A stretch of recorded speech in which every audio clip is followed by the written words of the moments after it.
يا ربي بالمصطفى بلغ مقاصدنا واغفر لنا ما مضى يا واسع الكرم مولاي صل وسلم دائما أبدا على حبيبك خير كلهم هو الحبيب الذي ترجى شفاعته لكل حول من الأول مبتهل يا ربي بالمصطفى بلغ مقاصدنا واغفر لنا ما مضى يا واسع الكرم مولاي صل وسلم دائما أبدا على حبيبك خير كلهم هو الحبيب الذي ترجى شفاعته لكل حول من الأول مبتهل يا ربي بالمصطفى بلغ مقاصدنا واغفر لنا ما مضى يا واسع الكرم مولاي صل وسلم دائما أبدا على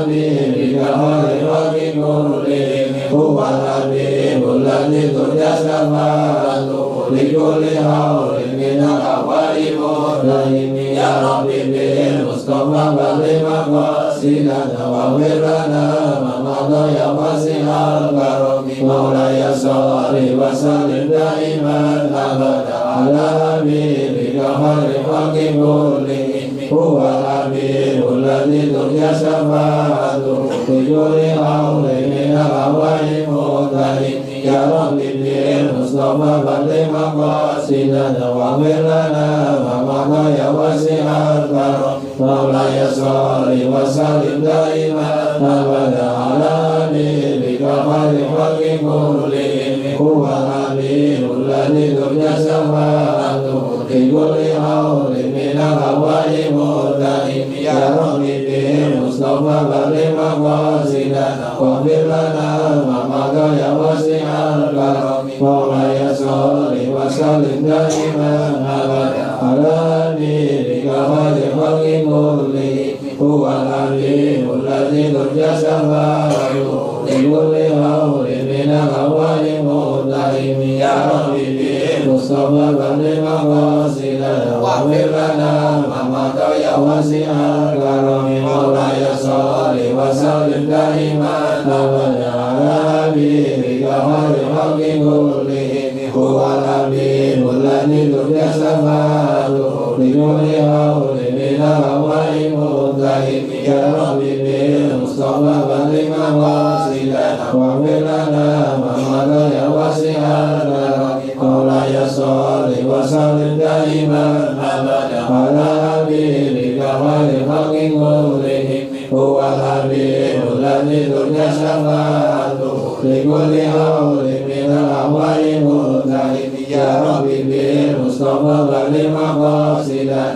واغفر لنا ما مضى يا واسع الكرم مولاي صل وسلم دائما أبدا على حبيبك خير خلق كلهم هو الحبيب الذي ترجى شفاعته لكل حول من الأول مبتهل يا ربي بالمصطفى بلغ مقاصدنا واغفر لنا ما مضى يا واسع الكرم مولاي صل وسلم دائما أبدا على حبيبك خير خلق كلهم هو الحبيب الذي ترجى شفاعته لكل حول من الأول مبتهل يا ربي بالمصطفى بلغ مقاصدنا واغفر لنا ما مضى يا واسع الكرم مولاي صل وسلم دائما أبدا على حبيبك خير خلق كلهم هو الحبيب الذي ترجى شفاعته لكل حول من الأول مبتهل يا ربي بالمصطفى بلغ مقاصدنا واغفر لنا ما مضى يا واسع الكرم مولاي صل وسلم دائما أبدا على حبيبك خير خلق كلهم هو الحبيب الذي ترجى شفاعته لكل حول من الأول مبتهل يا ربي بالمصطفى بلغ مقاصدنا واغفر لنا ما مضى يا واسع الكرم مولاي صل وسلم دائما أبدا على حبيبك خير خلق كلهم هو الحبيب الذي ترجى شفاعته لكل حول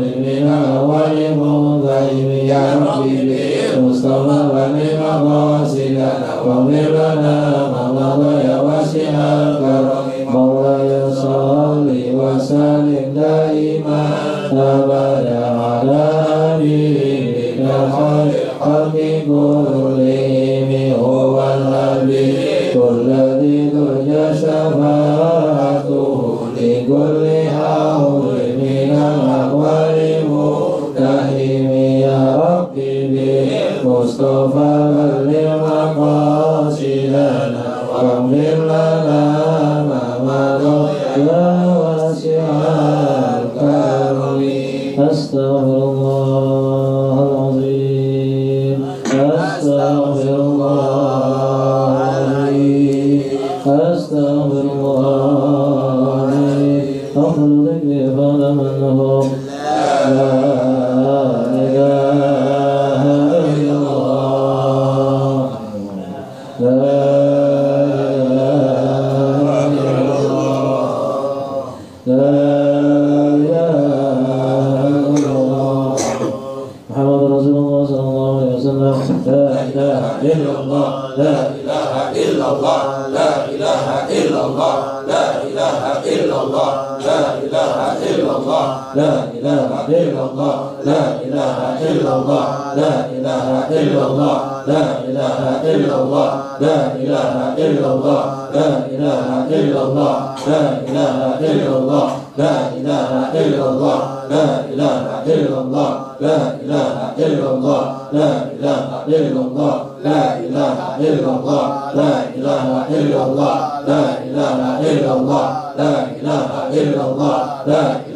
فاعلم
أنه لا إله إلا الله